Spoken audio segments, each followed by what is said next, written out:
សួស្តីអ្នកទាំងអស់គ្នាប្រទេសដែលស៊ីវិល័យជាងគេមានឧបករណ៍ប្រើប្រាស់ទំនើបអាគារកប់ពពកមានសមុទ្រខ្សាច់នោះគឺជាប្រទេសឌូបៃ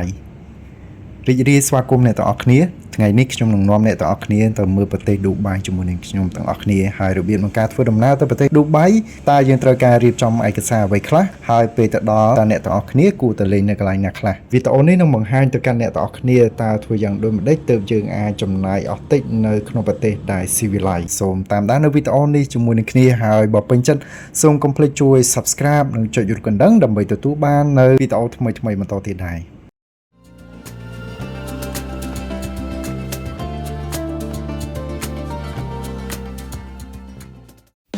ជំរាបសួរអ្នកទាំងអស់គ្នាសូមស្វាគមន៍មកកាន់ Channel រតនលោកនឹងនាំអ្នកទាំងអស់គ្នាទៅជុំវិញពិភពលោកហើយខ្ញុំនឹងប្រាប់ពីរបៀបក្នុងការធ្វើដំណើរទៅក្រៅប្រទេសដែលអ្នកទាំងអស់គ្នាចង់ទៅដល់នោះដែរខ្ញុំនឹងបង្ហាញពីការរៀបចំឯកសារនីមួយៗប្រសិនបើអ្នកទាំងអស់គ្នាមានចម្ងល់អាចតាក់ទងមកកាន់ Page Facebook ឬ Channel របស់ខ្ញុំ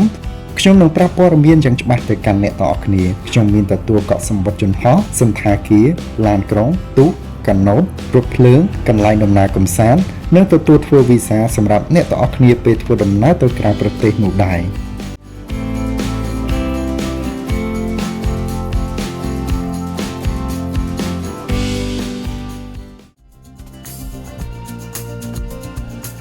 ឥឡូវនេះខ្ញុំបានមកដល់ពលានយន្តហោះហើយដើម្បីធ្វើដំណើរទៅកាន់ប្រទេសម៉ាឡេប៉ុន្តែមុននឹងខ្ញុំឡើងយន្តហោះឬក៏ចូលទៅ check in ខ្ញុំចង់បង្ហាញខ្លះៗទៅកាន់អ្នកទាំងអស់គ្នាដែរ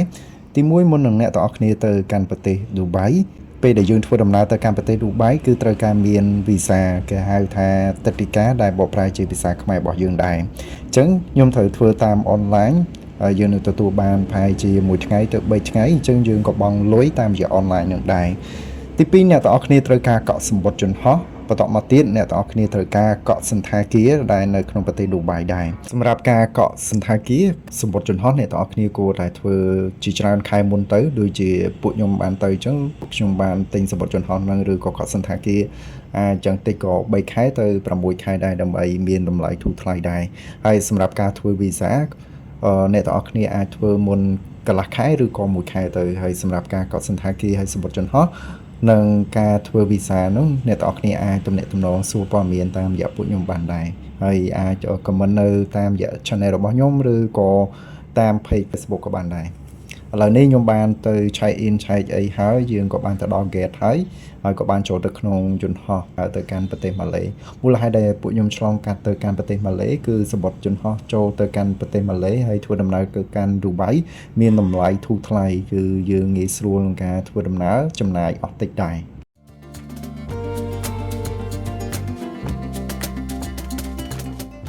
រយៈពេល2ម៉ោងនៅលើយន្តហោះឥឡូវនេះក៏បានមកដល់កាន់ប្រទេសម៉ាឡេហើយយើងនឹងទៅបោះត្រាវាយលើប៉ាសពតរបស់យើងដើម្បីចេញទៅខាងក្រៅអញ្ចឹងការវាយប៉ាសពតរបស់យើងឆ្លងកាត់គយនៅក្នុងប្រទេសម៉ាឡេក៏សួរនាំរៀងច្រើនដែរអញ្ចឹងយើងបង្ហាញទៅយើងមានវីសាយើងមានសំបុត្រយន្តហោះដើម្បីយើងតជើងយន្តហោះទៅកាន់ឌូបៃដែរអញ្ចឹងយើងប្រាប់គេទៅហើយគេនឹងសួរនាំយើងដែរសម្រាប់ខ្ញុំគេបានសួរថាតើយើងនឹងចេញពីពលានអត់អញ្ចឹងយើងប្រាប់គេត្រង់ទៅពួកយើងអត់បានចេញទេដោយសារតែយើងមានរយៈពេលតែ3ម៉ោងទេអញ្ចឹងយើងក៏អត់ចេញទៅក្រៅពលានដែរយើងរងចាំ check in ដើម្បីយក boarding pass ហ្នឹងហើយបន្តមកទៀតយើងនឹងទៅរក gate ដើម្បីធ្វើដំណើរ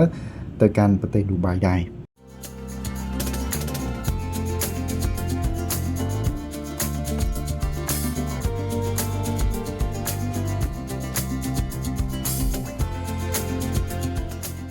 រយៈពេល3ម៉ោងដែលខ្ញុំបានរងចាំនៅក្នុងពលានយន្តហោះនៅម៉ាឡេក៏បានមកដល់ហើយយើងក៏ចូលទៅក្នុងយន្តហោះហើយលើកទី1ហើយដែលខ្ញុំបានជិះយន្តហោះ Emirates អញ្ចឹងមើលទៅគឺវាតាក់ទាញមែនតើសូម្បីការរៀបចំរបស់គេហើយទាំងអូតេសគេក៏ទទួលស្វាគមន៍រាក់ទាក់យើងដែរហើយយើងដើរឆ្លងកាត់កៅអី business សង្ឃឹមថានៅថ្ងៃណាមួយមានលុយជិះដូចគេដែរធ្លាប់តែជិះនៅវៀតណាមហើយសបុតហ្នឹងក៏ធូរថ្លៃដែរទៅភៀនបថយជិះប៉ុន្តែជិះបានរយៈពេលតែ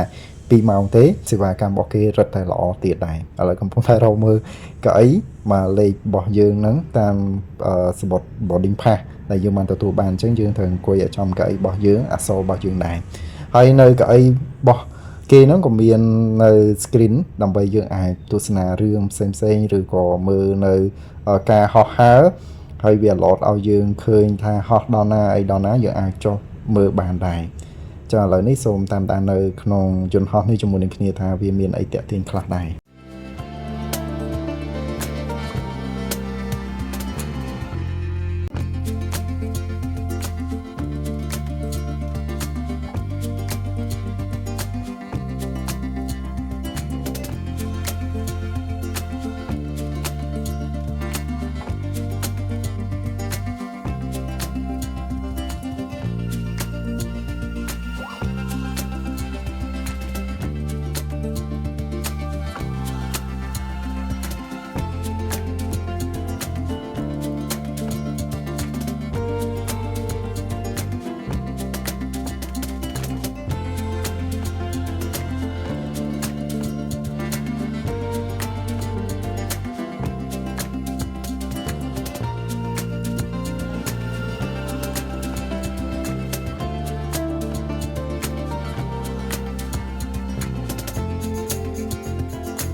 អ្នកទាំងអស់គ្នាបានឃើញនៅក្នុងយន្តហោះនឹងហើយ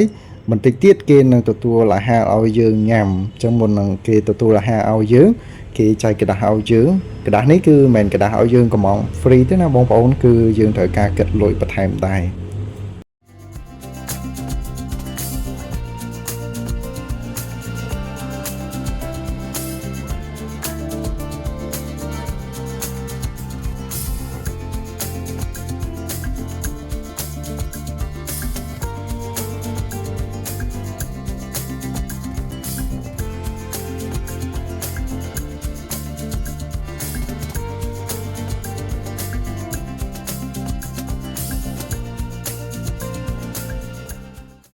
បាទអញ្ចឹងខាងអូតេសគេបានចែកនៅអាហារឲ្យយើងញ៉ាំហើយប៉ុន្តែខ្ញុំអត់សូវចេះញ៉ាំទេដោយសារតែខាងម្ហូបខាងប៉ៃអារ៉ាប់អញ្ចឹងវាញ៉ាំតែអត់សូវត្រូវមាត់យើងដែរអញ្ចឹងខ្ញុំញ៉ាំបានតិចដែរដូចញ៉ាំនំប៉័ងញ៉ាំអីអញ្ចឹងទៅបាទដល់ពេលយប់ឡើងគេបិទភ្លើងបិទអីទៅប៉ុន្តែលើអាពីដានយន្តហោះហ្នឹងគេដាក់ភ្លើងដូចផ្កាយអញ្ចឹងមើលទៅស្អាតមែនតើចឹងក៏បានប្រហែលប្រហែលជា1ម៉ោង2ម៉ោងទៀតគេក៏ឲ្យអាហារសម្រន់របស់យើងបន្តទៀតហើយមាននំមានអីចឹងទៅអាក្នុងនោះដូចរបៀបនំប៉័ងដូចអីចឹងគេមានសាច់មានអីចឹងក៏រយៈពេល7ម៉ោងជាងក៏បានមកដល់ហើយតិចទៀតយើងនឹងចេញទៅខាងក្រៅមើលភ្លើងយន្តហោះឌូបៃជាមួយគ្នាដែរ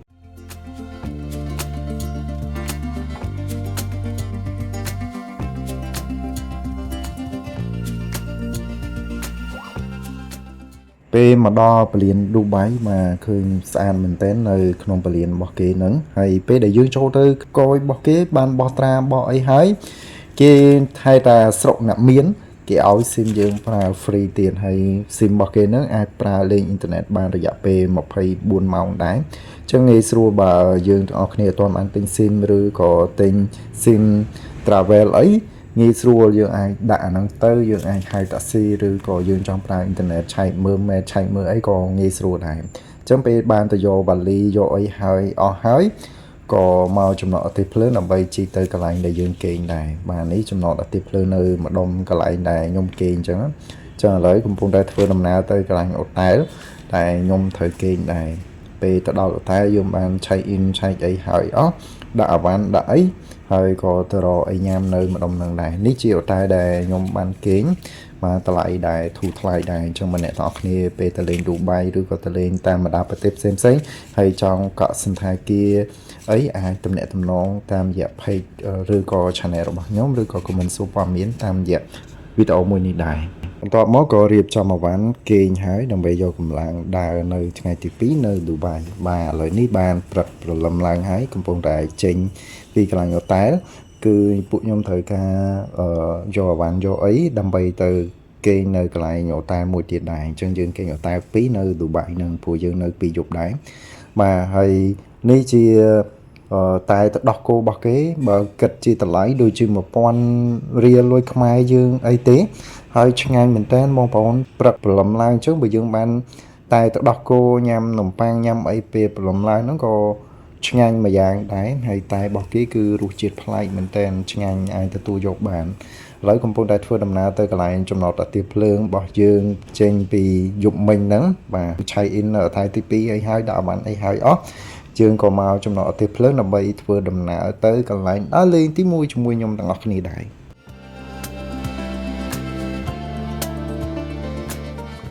សម្រាប់ការទិញសំបុត្រអាទិភ្លើងងាយស្រួលទេអ្នកទាំងអស់គ្នាអាចទិញនៅកន្លែង counter របស់គេមានអ្នករងចាំដើម្បីលក់សំបុត្រឲ្យយើងហើយពេលដែលយើងបានទទួលសំបុត្រហើយបាទគាត់តែដាក់ scan ទៅយើងធ្វើដំណើរចូលទៅអាទិភ្លើងបានកន្លែងទី1ដែលខ្ញុំនាំអ្នកទាំងអស់គ្នាទៅលេងនៅ Dubai ហ្នឹងគឺ Museum of the Future អញ្ចឹងកន្លែងហ្នឹងក៏ស្អាតហើយទាក់ទាញដែរតោះឥឡូវនេះសូមធ្វើដំណើរតាមរយៈអាទិភ្លើងនៅលើអាកាសនៅ Dubai ជាមួយនឹងគ្នាដើម្បីមើលទីក្រុងដ៏ស៊ីវិល័យនៅក្នុងប្រទេស Dubai ដែរ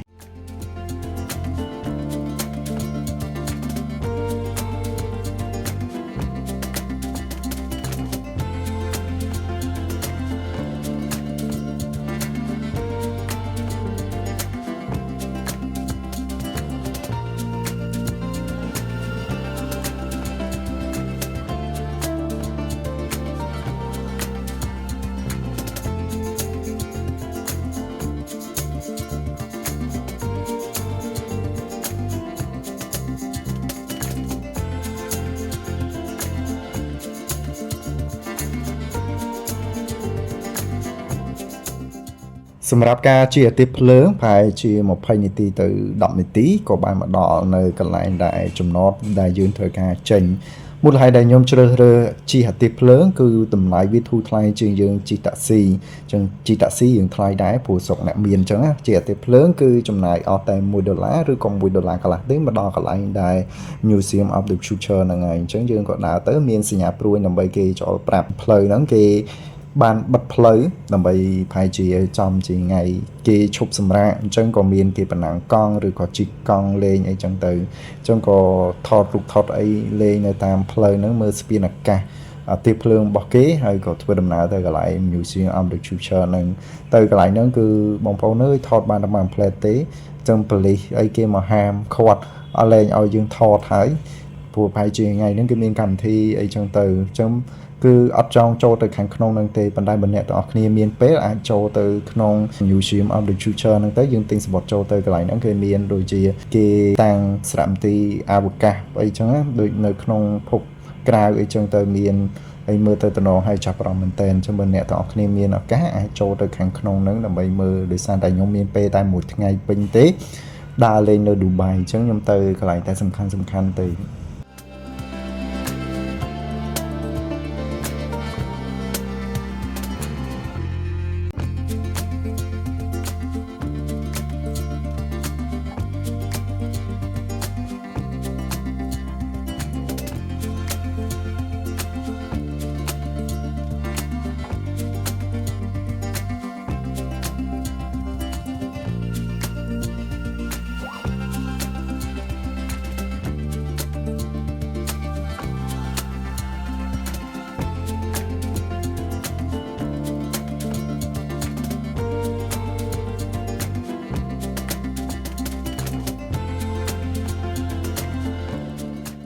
ដើរមើលពីខាងមុខកន្លែងដែលផ្លូវចូលទៅក្នុងសារមន្ទីរនឹងហើយក៏យើងចេញមកវិញដោយសារតែខាងប៉ូលីសឬក៏ខាងគេរបៀបរៀបរយមុខខាងសារមន្ទីរហ្នឹងក៏គេមកប្រាប់យើងថាគេផ្អាកឈប់ឲ្យយើងថតអញ្ចឹងនៅចាំទេក៏ចេញមកចូលទៅកន្លែងចំណតអាទិភ្លើងហើយយើងដើរប្រហែលជា10នាទីទៅ20នាទីទៀតក៏ចូលទៅកន្លែងផ្សារទំនើបរបស់គេ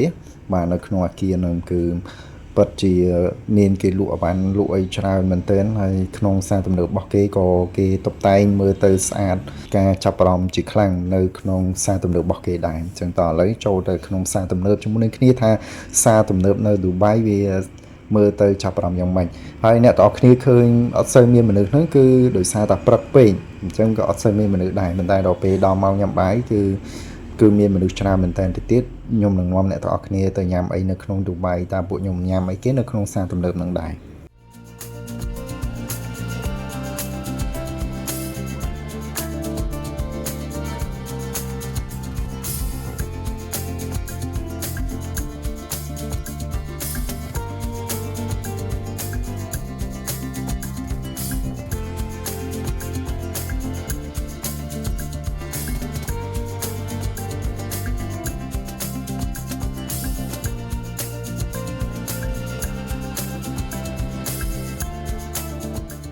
តោះគ្នាបានឃើញនៅក្នុងផ្សារទំនើបរបស់គេហើយកន្លែងនេះកន្លែងគេជីស្គីឥ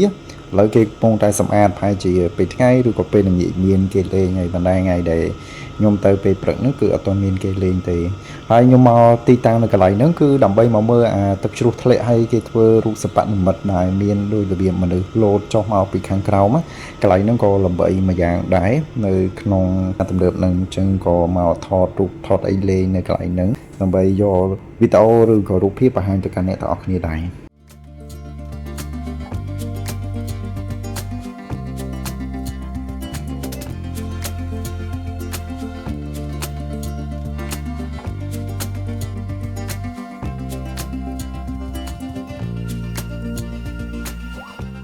បន្ទាប់ពីដើរហត់ហើយក៏រកមកកន្លែងញ៉ាំអីបាទគឺមុខកន្លែងដែលខ្ញុំកំពុងដើរថតហ្នឹងគឺមានហាង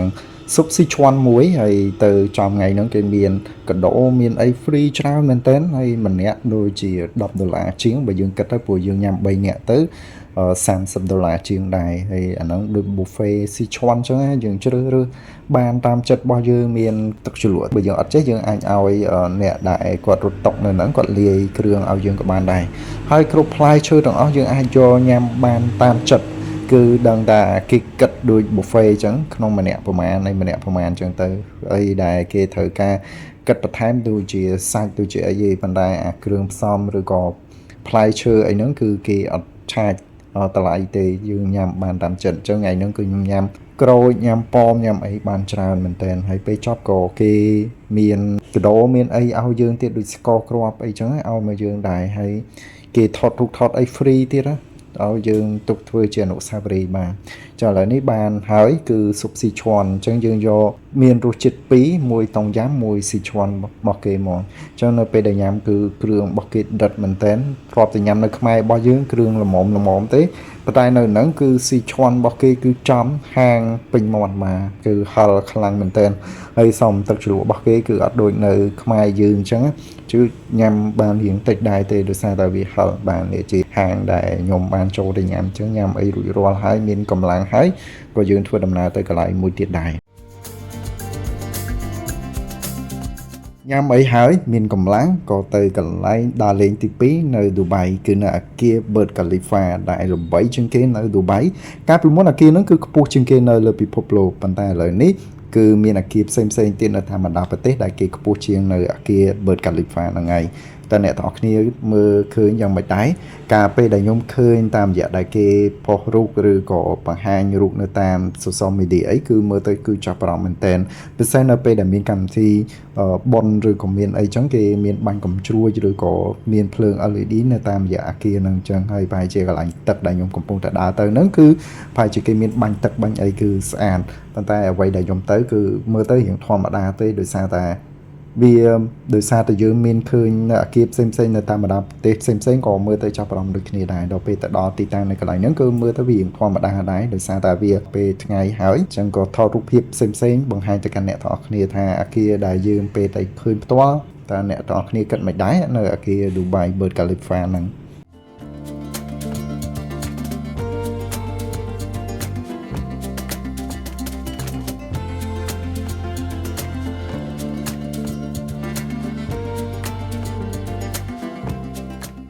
trên pi kia bớt Khalifa có nhôm tay cái lại thì bay đòn bay non này tao khi ta lên cứ the form chờ mấy ra cái lại nó pe để dùng top lỡ đôi chỉ ruột đạm đầu chứ vô cái lại nó cứ đôi chỉ bờ ray apichon miền tèm tè kia thom xuân cầm sa sân tha kia sa tầm nơ casino ấy còn nơi cái lại nó đài hay dương chỉ nẹt đài mình mèn luôn nơi cái lại nó cứ có thưa ca nơi cái lại nó cứ trời ca tính sập vót làm bay chỗ chỉ tiếp phơi từ bên trong màu cứ trong này ở $30 nằm bay đa nơi non lại đại the palm chamera lần chứng cứ pe đại dương chi tam giả tiếp phơi nắng này tao khi ban khơi như cứ sao mình tên khơi tập hiệp nơi non tì krong Dubai khơi thằng kia kia buộc nơi trung bình những đài hay pe đại dương chi cứ do đăng tha nơi còn lại nó pe đại pe top pillar tới đôi rụt đạm đông thì đời xa ta cái top pillar tới mình khơi rụt riêng bên đây pe đại dương chi cứ còn ta khơi dương khơi phơi quạt khoai miền bờ rẫy tràn miền kia luôn nơi còn lại những thang kia xa tầm nở chân chi hay rồi dạ pe hay chỉ một hay như ti ấy coi dương ta đo còn lại trong nó nằm bay chọc tới ខាងក្រោមហើយម៉ោងគេមានរយៈពេលការធ្វើដំណើរដែរអញ្ចឹងអ្នកទាំងអស់គ្នាគួរតែមើលម៉ោងគេមុននឹងចុះទៅដើម្បីឲ្យយើងដឹងថាម៉ោងមួយណាដែលគេត្រឡប់ទៅវិញទៅមកអីដែរអញ្ចឹងងាយស្រួលពេលដែលយើងត្រឡប់ទៅវិញ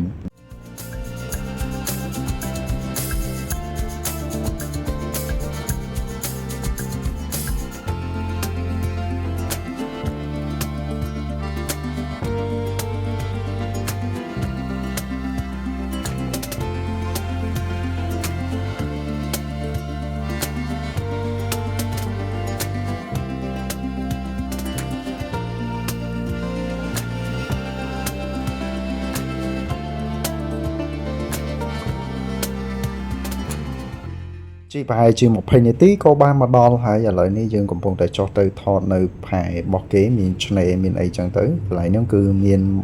មុខសន្តាគារធំមួយក៏ចុះមកថតលេងថតអីដើរមើលនៅក្នុងក្រុងហ្នឹងប្រហែលជាមួយផ្លែតទេប្រហែលជាជិត1ម៉ោងអីទេក៏ឡើងទៅវិញដែរតោះឥឡូវនេះសូមមើលជាមួយនឹងគ្នាថានៅ The Palm Jumeirah ហ្នឹងគឺវាមើលទៅវាចាប់អារម្មណ៍ហើយគួរឲ្យយើងទៅលេងដែរឬអត់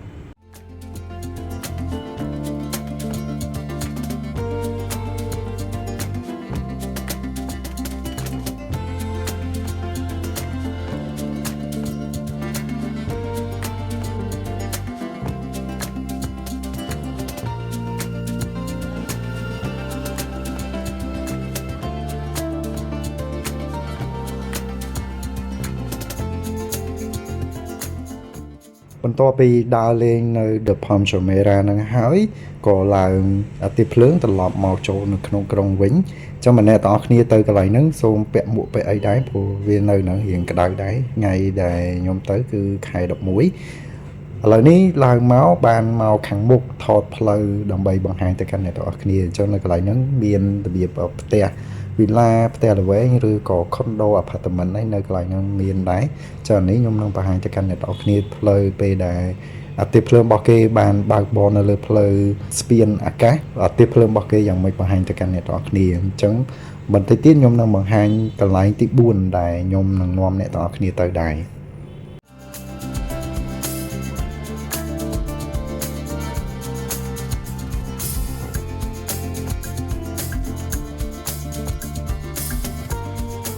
បាទឥឡូវខ្ញុំបានមកដល់កន្លែង Sky View Dubai ដែលមានកម្ពស់រហូតដល់219.5 ម៉ែត្រនៅលើអគារហ្នឹងយើងត្រូវការទិញសំបុត្រមិញខ្ញុំនឹងបង្ហាញសំបុត្រទៅកាន់អ្នកនរគ្នាកាលពីក្បាលវីដេអូ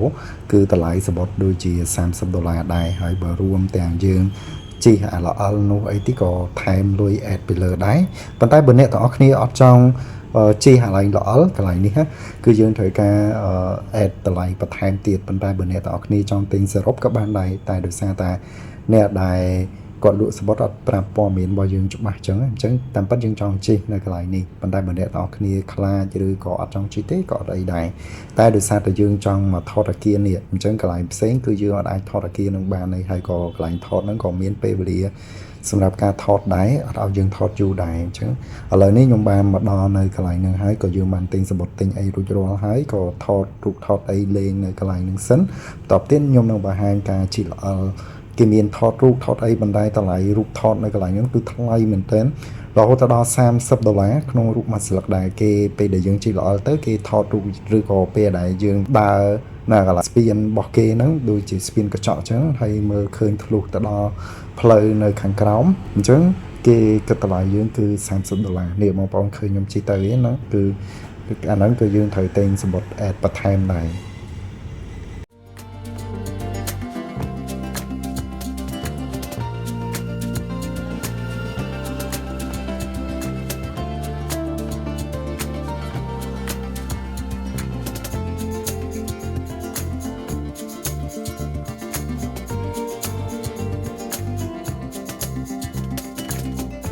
បន្ទាប់ពីល្អលចូលមកខាងក្រោមហើយក៏ខ្ញុំអត់ឡើងទៅវិញទេខ្ញុំទៅកន្លែងដែលគេមានស្ពានកញ្ចក់នៅលើអាគារហ្នឹងដើម្បីទៅមើលថា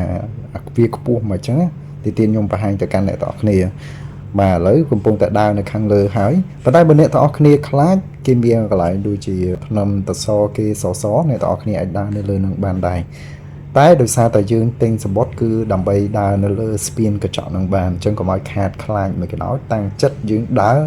មើលឲ្យថតរូបបង្ហាញទៅកាន់អ្នកទាំងអស់គ្នាដែរ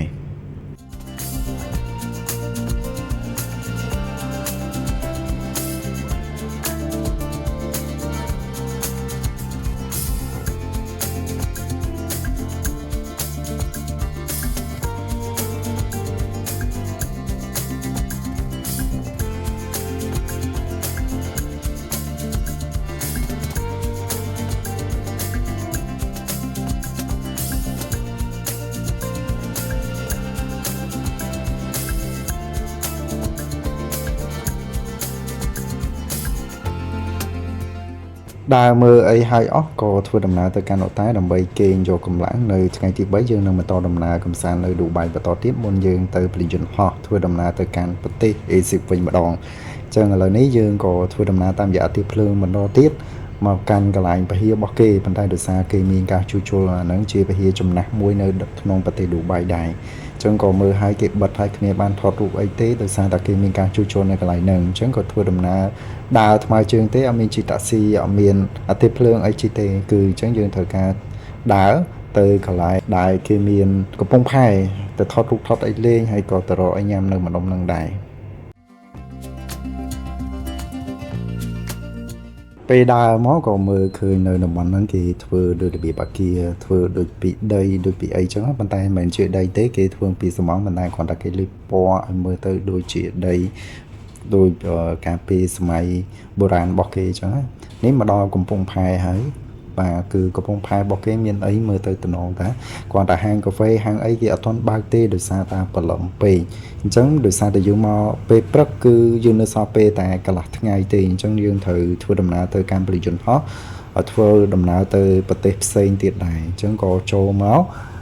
ដើរកាត់ហាងឥណ្ឌាបាទបងប្អូនលើកទី1ហើយដែលខ្ញុំញ៉ាំម្ហូបឥណ្ឌានៅក្នុងប្រទេសឌូបៃមានអីតំណងរបស់គេដែរតាមបងប្អូនមុនបងរៀងខ្លាចដែរតែញ៉ាំទៅមានអីដូចសម្លកកូរខ្មែរយើងដែរឥឡូវនេះក៏ធ្វើដំណើរមកដល់កាន់ពលីយន្តហោះហើយគឺយើងខ្លាចខកជើងយន្តហោះអញ្ចឹងយើងក៏ឡើងជាទៀបភ្លើងដើម្បីធ្វើដំណើរទៅកាន់ពលីយន្តហោះទៅកាន់ប្រទេសអេស៊ីបម្ដងអញ្ចឹងអ្នកទាំងអស់គ្នាបានឃើញហើយការចំណាយរបស់ខ្ញុំគឺសមល្មមទេនៅក្នុងប្រទេសឌូបៃដោយសារតែអាហារអីយើងញ៉ាំសមរម្យហើយការជិះធ្វើដំណើរអីផ្សេងគឺយើងជាអតិភ្លើងអញ្ចឹងគឺចំណាយអស់តិចមែនតើចាំម្នាក់ទាំងអស់គ្នាចង់ដឹងពីការចំណាយអីផ្សេងអាចខមមិនសួរនៅខាងក្រោមរបស់ខ្ញុំសូមចាំជួបវីដេអូនៅក្នុងប្រទេសអេស៊ីបបន្តទៀតថាទៅប្រទេសអេស៊ីបខ្ញុំទៅកន្លែងណាខ្លះដែរអរគុណច្រើនអ្នកទាំងអស់គ្នាដែលតាមដាននៅវីដេអូនេះហើយបើពេញចិត្តនៅវីដេអូមួយនេះសូមកុំភ្លេចជួយ Subscribe និងចុចយល់កណ្ដឹងដើម្បីទទួលបាននៅវីដេអូថ្មីបន្តទៀតដែរអរគុណច្រើន